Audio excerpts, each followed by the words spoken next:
आप और हमको जो भगवान शिव की अविरल भक्ति श्रवण करने का सौभाग्य मिला है, वो जीवन को सार्थक करने वाला है।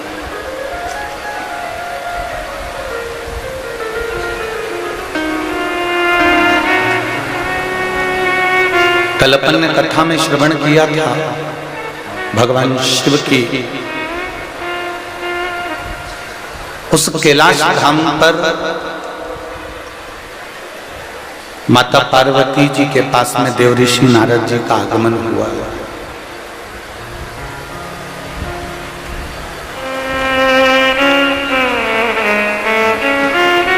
देवऋषि नारद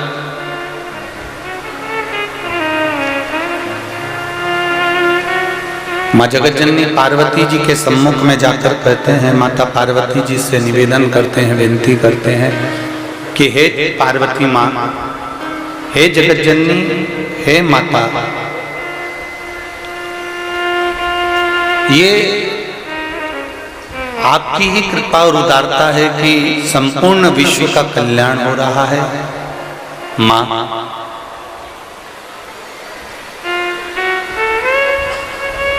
एक ब्राह्मण के घर की एक नारी के गर्भ से बच्चे ने जन्म लिया और वो बच्चा 8 महीने का हुआ और 8 महीने का होने, डीले कम करो, 8 महीने का हुआ और 8 महीने का होने पर वो बच्चा शमी के वृक्ष के नीचे चंपा वन में शमी के पत्तों से उसको ढक दिया गया है, क्योंकि उसमें प्राण नहीं है।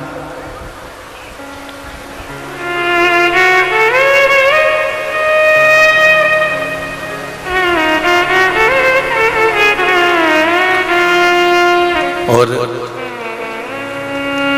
चंपावन के वो शमी वृक्ष के नीचे वो एक छोटा सा बच्चा जिसमें प्राण बिल्कुल नहीं है, जिसकी श्वास से चल ही नहीं रही है, जिसकी धड़कन है ही नहीं, वो बच्चा उस शमी वृक्ष के नीचे पत्तों से ढका हुआ पड़ा है।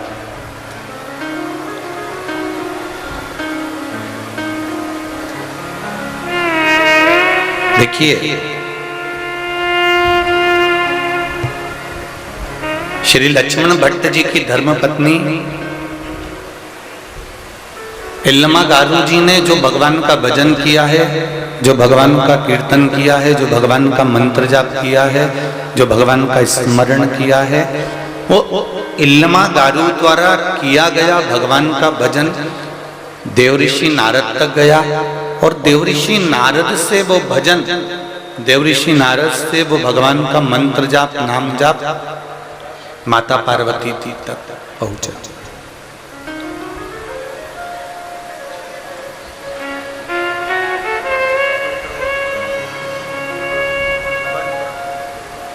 आप कहां पर बैठकर भगवान का भजन कर रहे हो?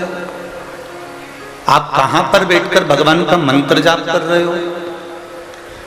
आप कहां पर बैठकर भगवत कीर्तन में लगे हो? आपको भगवान को दिखाने की जरूरत नहीं पड़ेगी कि आप कहां बैठकर भगवान का भजन कर रहे हो।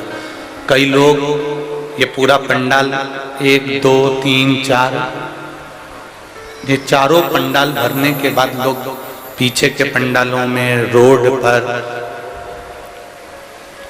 छतों के ऊपर, ना जाने दुकानों के बाहर, होटलों पर, गाड़ियों पर लोग बैठे हुए हैं। भले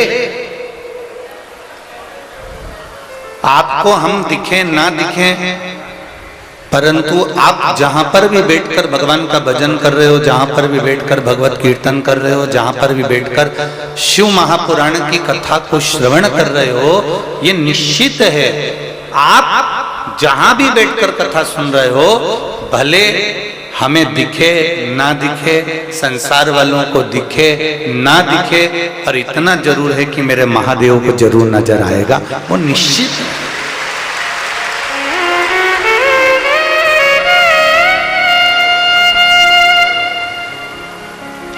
ये भगवान शिव की कृपा से भगवान शंकर जैसे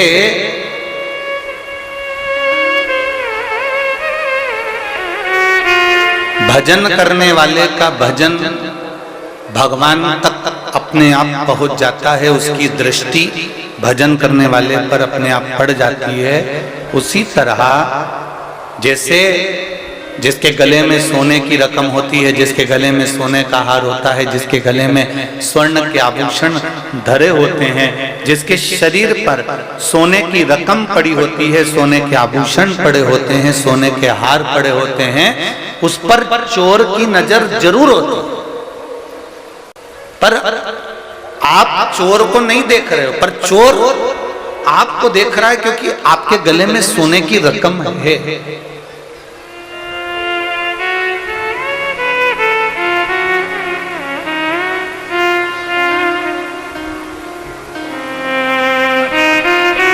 आपने चोर को नहीं देखा, पर चोर ने आपको देख लिया कि आपके गले में सोने की रकम पड़ी हुई है, आपके गले में सोना पड़ा हुआ है, आपके हाथ पैर में सोना डाला हुआ है। उस चोर ने आपको देख लिया, सोने की रकम आपने पहनी है, पर चोर की दृष्टि आप पर पड़ी हुई है। जैसे चोर को आप नहीं देख पाते, पर चोर आपको देख लेता है, उसी तरह हम परमात्मा को नहीं देख पाते, पर भजन करने वाले को परमात्मा देख लेता है, ये निश्चित है।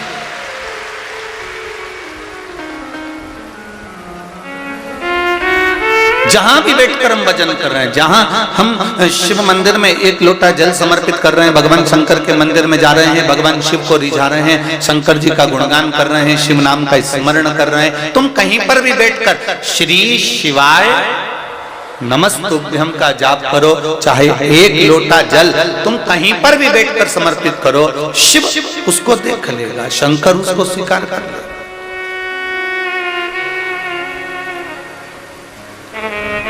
पर कल कथा में एक बात कही थी कि सारी समस्या का हल, जरा जम के बोलो, एक लोटा जल। सारी समस्या का हल एक लोटा जल है, पर शिव महापुराण ये भी कहती है कि छल से जल न चढ़ाया जाए, किसी को दिखाकर, कपट कर कर, बेईमानी कर कर, प्रपंच कर कर, या अहंकार में समाहित होकर, अभिमान रखकर, या किसी का दिल दुखाकर हमें एक लोटा जल भी शिव को नहीं चढ़ाना है। अगर हम छल कर कर, कपट कर कर, अहंकार कर कर, किसी का दिल दुखाकर अगर हम भगवान का भजन भी कर लेंगे, तो भगवान उस भजन को स्वीकार नहीं करता है। हम कई बार माताओं से कहते हैं, सासुओं से कहते हैं, थोड़ा ढीले कम करो। हम कई बार सासुओं से कहते हैं, माताओं से कहते हैं,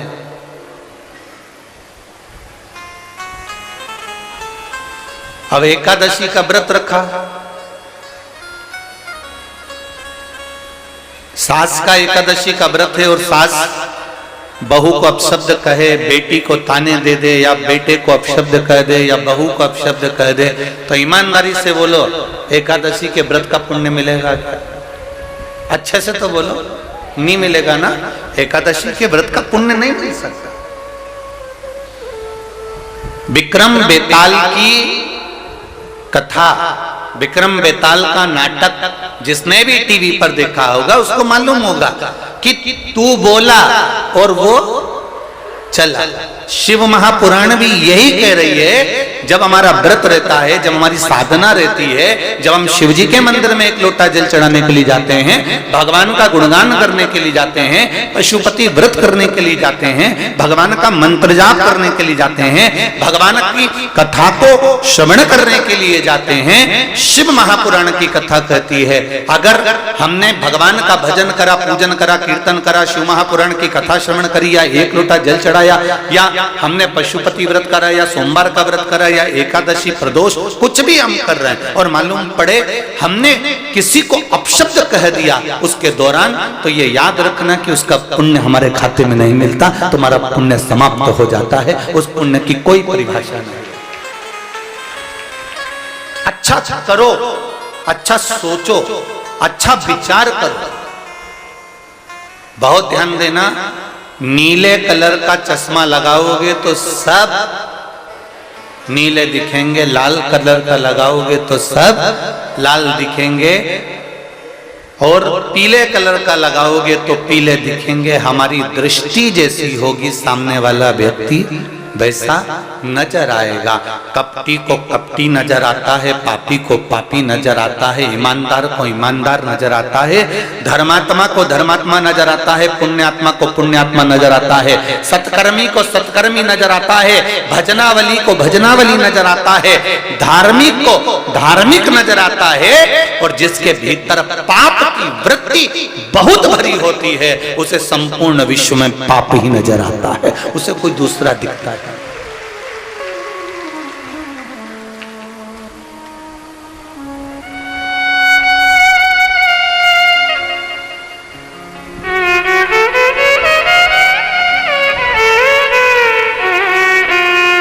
अभी पूर्व मुख्यमंत्री डॉक्टर श्री रमन सिंह जी अपने व्याख्यान में कह रहे थे कि भगवत स्मरण, भगवान की भक्ति, धर्म,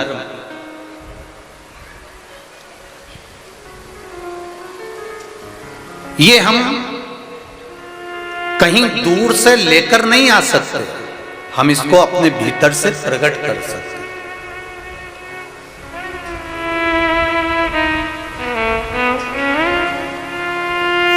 हम अपने भीतर से भगवान की अविरल भक्ति को प्राप्त कर सकते हैं।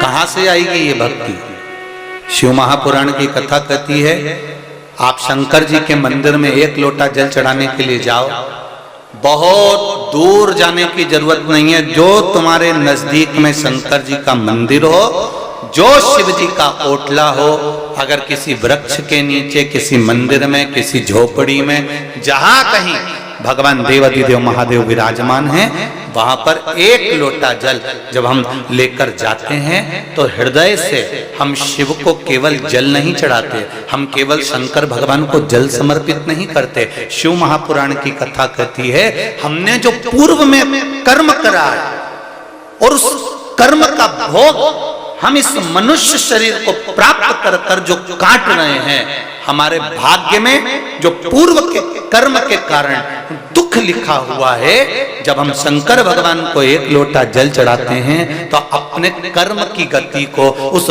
दुख को हम अपने आप काट देते हैं, केवल एक लोटे जल से समर्पित कर।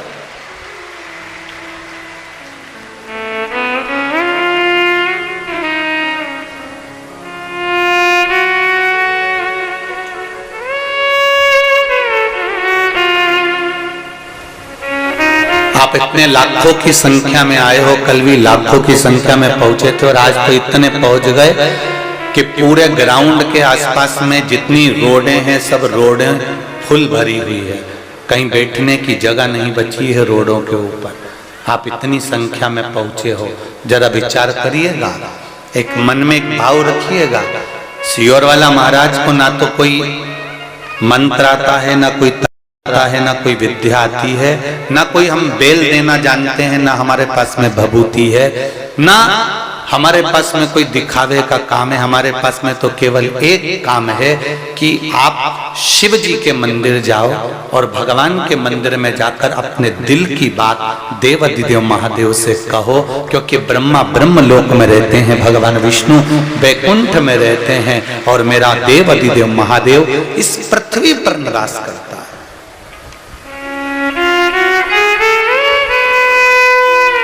मेरे देवाधिदेव महादेव भूमंडल पर मृत्यु लोक में उनका निवास है।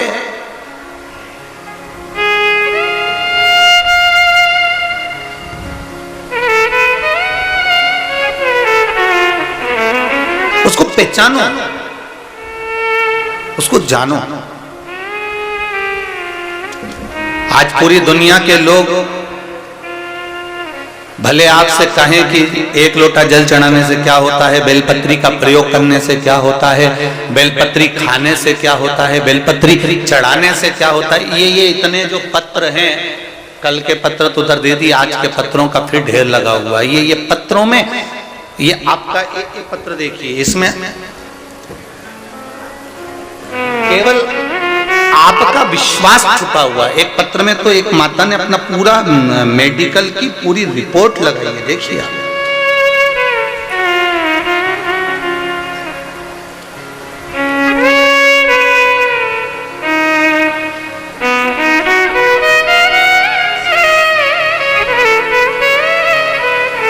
पूरी मेडिकल की जितनी रिपोर्ट होती है, कई पन्नों की होगी, उसका ईसीजी, उसकी शुगर, थायराइड, एक एक रिपोर्ट उसकी पूरी जितने डॉक्टरों ने दी होगी, लगभग होंगे इसमें 70-80-100 पेज। अब इतनी पूरी डॉक्टरों की रिपोर्ट इसके पास में लगी हुई है। और मैं कहूंगा आस्था चैनल वालों को इस बेटी का वेंटिलेटर पर पड़ा हुआ फोटो भी अवश्य दिखा कि इस बेटी को वेंटिलेटर पर पटका गया था। ये देखिए।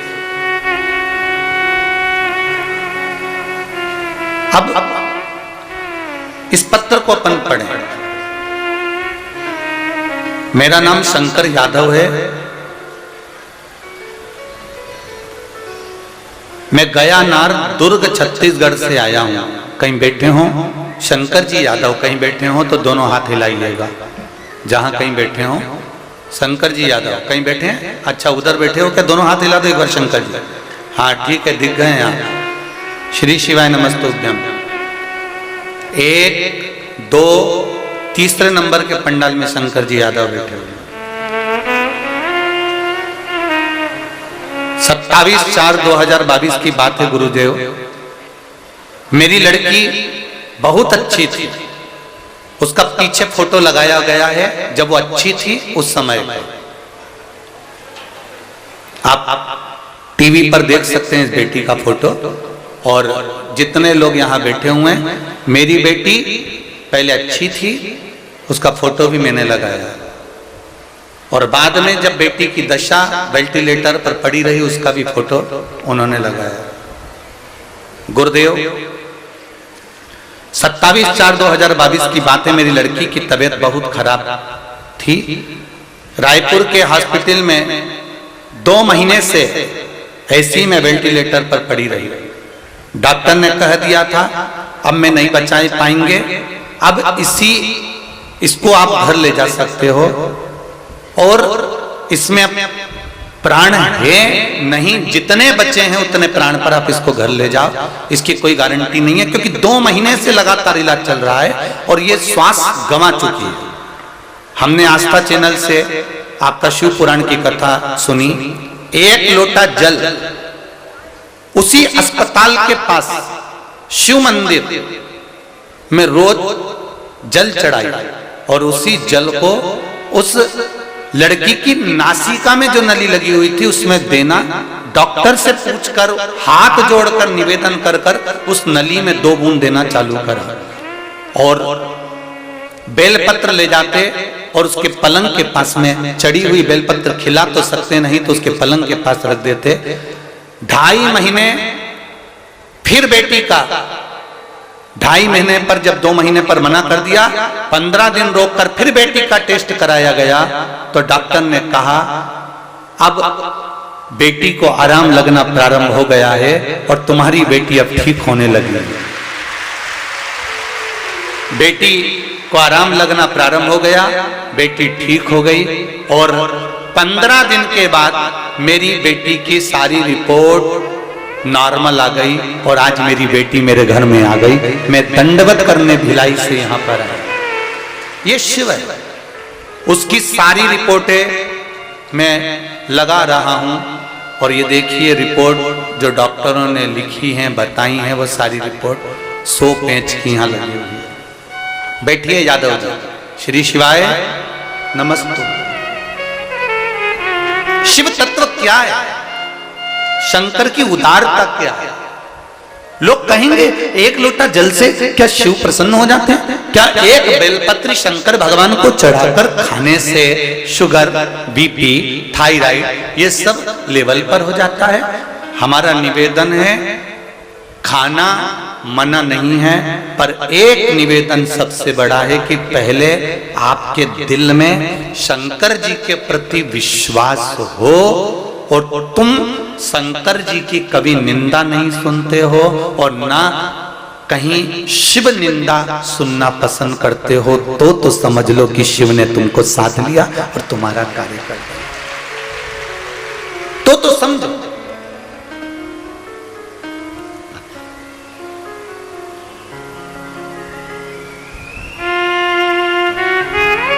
कोई शिव पुराण की निंदा करे, कोई शंकर की निंदा करे, कोई शंकर को अपशब्द कहे,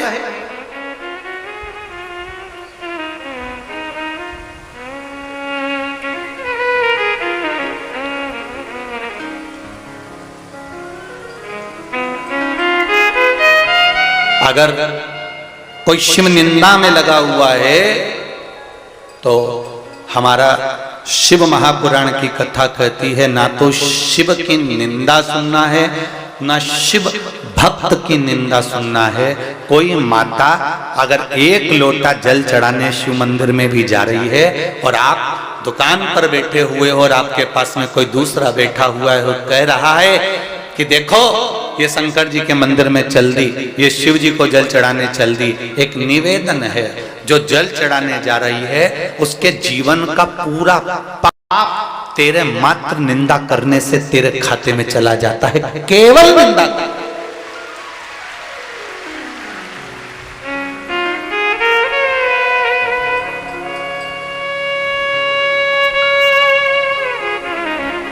हम बसंत जी अग्रवाल जी के यहाँ ठहरे हुए हैं जजमान के घर पर। वहां एक पत्र आया, अभी हम आ रहे थे उससे पहले ही किसी ने पत्र भेजा। उस पत्र में लिखा है कि गुरुदेव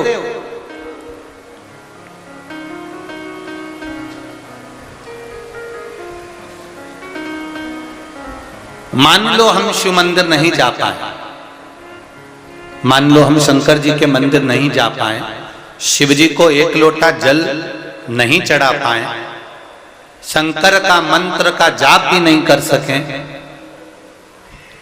तो हमारा कल्याण कैसे होगा? कोई जरूरी नहीं है कि आप अगरबत्ती लगाएं, धूप बत्ती लगाएं, दिया जलाएं। शिव महापुराण की कथा कहती है दिया जलाने से ज्यादा, अगरबत्ती लगाने से ज्यादा, भगवान की स्तुति करने से ज्यादा पुण्य मिलता है किसी गरीब की सेवा में लग जाओ और उसका जीवन सार्थक बना। ये पुण्य है।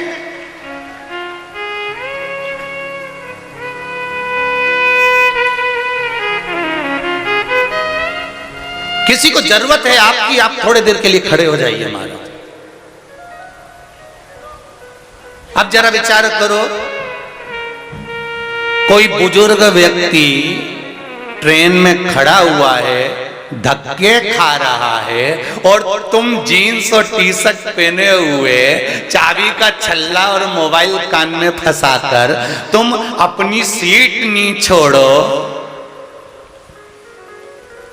और नवरात्रि में नंगे पांव बमलेश्वरी माता के मंदिर में जाओ तो बमलेश्वरी माता तुमको आशीर्वाद देगी। अरे बोलो तो जरा जमका, देगी। घर में माँ दुखी बैठी है, घर में पिता दुखी बैठा है, घर में रोज प्रतिदिन पत्नी से झगड़ा होता है, पत्नी की आंख में आंसू आते हैं और तुम दुनिया भर को समझाओ, दुनिया भर को उपदेश दो या व्रत और साधना करो। आज मेरा शनिवार का व्रत है, कल मेरा सोमवार का व्रत है, परसों मेरा मंगलवार का व्रत है। तुम दुनिया की नेत्रों में जल देकर, आंसू देकर यदि व्रत और साधना भी करते हो तो शिव पुराण कहती है वो भगवान स्वीकार नहीं करता। भगवान तो कहता है निर्मल मन सो मोहि पावा, मोहि छल छिद्र कपट ना भावा। शिव पुराण कितनी अच्छी बात कहती है। आप किसी को अगर कुछ भी नहीं कर सकते, आप किसी को दान भी नहीं दे सकते, आप किसी को पुण्य भी नहीं दे सकते, आप किसी को 1 रुपया दान नहीं कर सकते, आप भगवान को दिया भी नहीं लगा सकते, आप मंदिर में नहीं जा सकते, तो शिव पुराण एक बात जरूर कहती है कि रास्ते में पड़ा हुआ पत्थर भी उठाकर, पत्थर को भी अगर चुनकर आपने एक कोने में ले जाकर डाल दिया तो जैसे शबरी ना तो भगवान का भजन करती थी, शबरी ना भगवान की पूजन करती थी, शबरी ना मंत्र जाप करती थी, शबरी ना नाम जाप करती थी। शबरी केवल एक काम करती थी कि रास्ते में जो कंकर पड़े होते थे उसको रोज बीन लेती थी और राम उस शबरी जी को दर्शन देने के लिए चले जाते हैं। आप दूसरे के मार्ग में आने वाले कंकर को भी बीन कर अगर फेंक दोगे तो निश्चित है शंकर कृपा कर देंगे। ये निश्चित, इसमें निश्चित शिव कृपा करेंगे, दया करेंगे, उदारता करेंगे।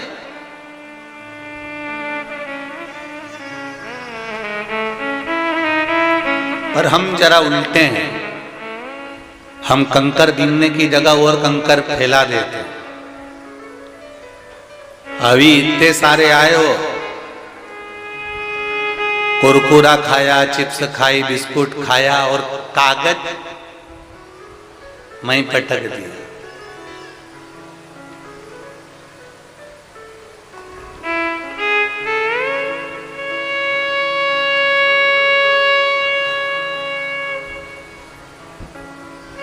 हमने कचरा उठाया ही कहां, हमने कंकर बीना ही कहां। शिव महापुराण की कथा कर रहे, हम थोड़ा थोड़ा किसी का भला करते हुए थोड़ा थोड़ा सत्कर्म करते हुए आगे बढ़े। अग्रण्य भाव में आगे बढ़ते चले और जब हम भगवान की अविरल भक्ति की ओर अग्रण्य होंगे, बढ़ेंगे तो निश्चितता है कि उसका सुख हमको मिलेगा। तेरा ये दिया मैंने खाया पिया है, तेरा शुक्रिया है, तेरा शुक्रिया है। ये जायदाद दी है, औलाद दी है, मुसीबत में हर वक्त इमदाद दी है। तेरा ही दिया मैंने खाया पिया है, तेरा शुक्रिया है, तेरा शुक्रिया है, तेरा शुक्रिया है, तेरा शुक्रिया है। एक तुम कहीं पर भी बैठकर भजन करो, वो स्वीकार करेगा।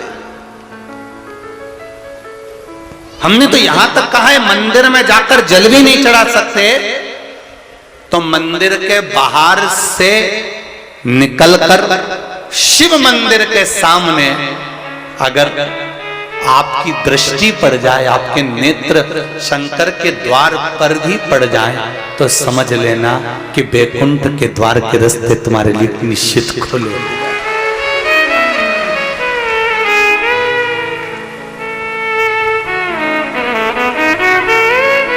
अब एक बात और अच्छे से समझ लो रे भाई, हे रायपुर वाली जीजियों, थोड़ा अच्छे से समझ, और जीजियों के साथ में जितने जीजा होने वो भी जरा अच्छे से समझ।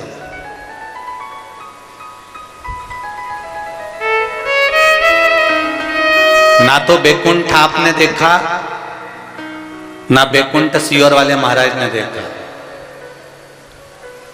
और जिसने देखा वो आज तक आके बताइए ही नहीं। बोलो सही है कि गलत है? पर शिव महापुराण की कथा कहती है ना बैकुंठ हमने देखा है, ना बैकुंठ तुमने देखा है, पर हमारे शास्त्र कहते हैं कि भगवत भजन करो तो बैकुंठ प्राप्त होता है। शिव महापुराण की कथा कहती है शंकर जी पे एक लोटा जल चढ़ाना प्रारंभ करिए, शिव जी का गुणगान करना प्रारंभ करिए, आपको बैकुंठ जाने की जरूरत नहीं पड़ेगी, बैकुंठ अधिपति आपके पास आएगा, ये निश्चित है। आप शिव का भजन तो करो।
होता है, उसी कन्या में एक कन्या है माता सती।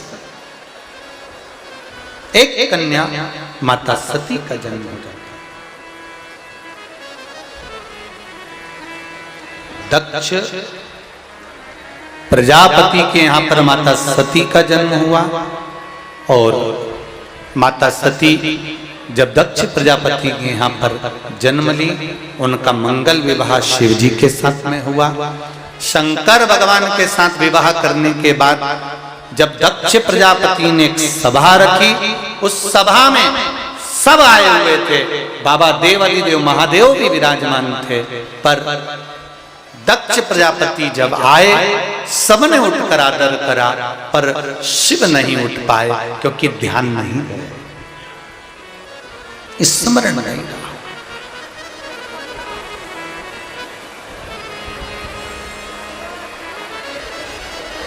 जब ध्यान नहीं गया, शिव जी नहीं उठे, दक्ष प्रजापति का ध्यान चले गए, क्रोध आ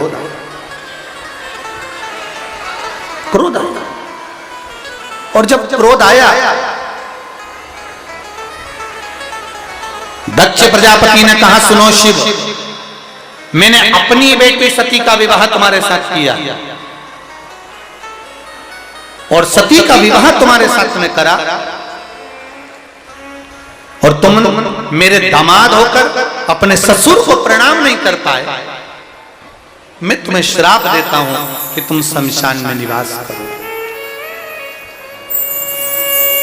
भगवान देवादिदेव महादेव शमशान में निवास करने लगे, भगवान शिव शमशान में रहने लगे।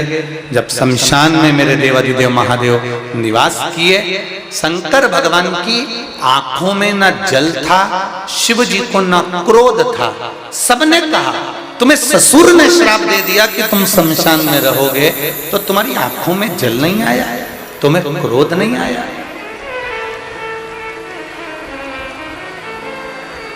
तुम्हारे नेत्रों में जल नहीं, क्रोध नहीं। शंकर भगवान ने कहा, मेरे ससुर जैसा दुनिया में किसी का ससुर नहीं होगा।